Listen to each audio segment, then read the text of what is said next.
Chapter 19. I let out a low cry and spun around. No one there. The laughter repeated, soft but cruel. My eyes started around the lobby. I couldn't see anyone. Who, who's there? I choked out. The laughter stopped. I continued to search. My eyes went up to the wall above the elevator. A small black loudspeaker poked out from the yellow wall. The laughter must have come from there, I decided. I stared up at it as if I expected to see someone in there. Get out of here! A voice inside me begged. My sensible voice. Just turn around, Skipper, and run out of this building as fast as your rubbery, shaky legs will take you. I ignored it and pressed the elevator button. The elevator door on the left swung open silently, and I stepped inside. The door closed. I stared at the control panel. Should I push up or down? The last visit, I pushed up, the top floor, and the elevator had taken Libby and me down to the basement. My finger hesitated in front of the buttons. What would happen this time I pushed down? I didn't get a chance to find out. The elevator started with a jolt before I pushed any button at all. I grabbed onto the railing. My hand was cold and wet. The elevator hummed as it rose. I'm going up, I realized. Up to where? The right seemed to take forever. I watched the four numbers whir by on top of the control panel. 40, 41, 42. The elevator beeped each time it passed the floor. It came to a stop at 46. Was this the top floor? The door slid open. I let go of the railing and stepped out. I glanced down a long gray hallway. I blinked once, twice. It looked as if I stepped into a black and white movie. The walls were gray. The ceiling was gray. The floor was gray. The doors on both sides of the hall were gray. It feels like I'm standing in a thick gray fog, I thought, peering one way, then the other, or in a dark cloud. No one in sight. Nothing moving. I listened hard. Listened for voices, for laughter, for the click and hum of office machinery. Silence, except for the thudding of my heart.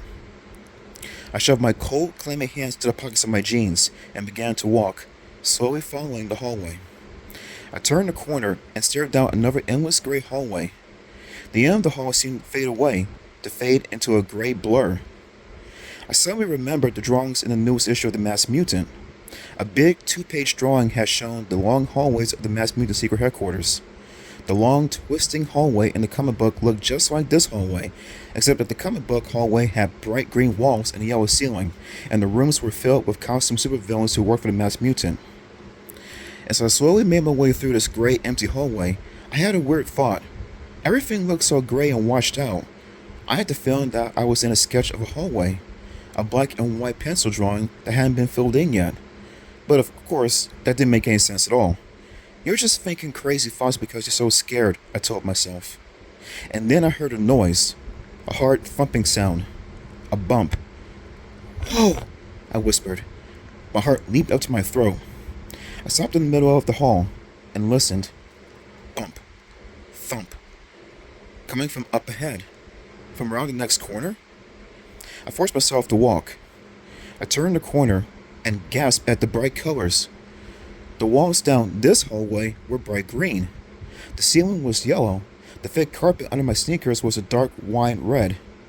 Bump, bump, thump. The colors were so bright, I had to shield my eyes with one hand. I squinted to the end of the hall. The green walls led to a closed yellow door. The door had a metal bolt against the front. Thump, thump. The sounds were coming from behind the bolted doorway. I made my way slowly down the hall to the doorway. I stepped outside the bolted door. Anyone in there? I tried to call into the room, but my voice came out in a choked whisper. I coughed and tried again. Anyone in there? No reply. Then another loud bumping sound, like wood thumping against wood. Anyone in there? I called, my voice a little stronger. The thumping sound stopped. Can you help me? A man's voice called from inside the room. I froze. Can you help me? The man pleaded. I hesitated for a second. Should I try to help him? Yes. I raised both hands to the metal bolt. I took a deep breath and shoved the bolt with all my strength. To my surprise, it slid easily. The door was unlocked. I turned the handle and pushed the door open. I stumbled off balance into the room and stared in amazement at the figure staring back at me. You're real? I cried.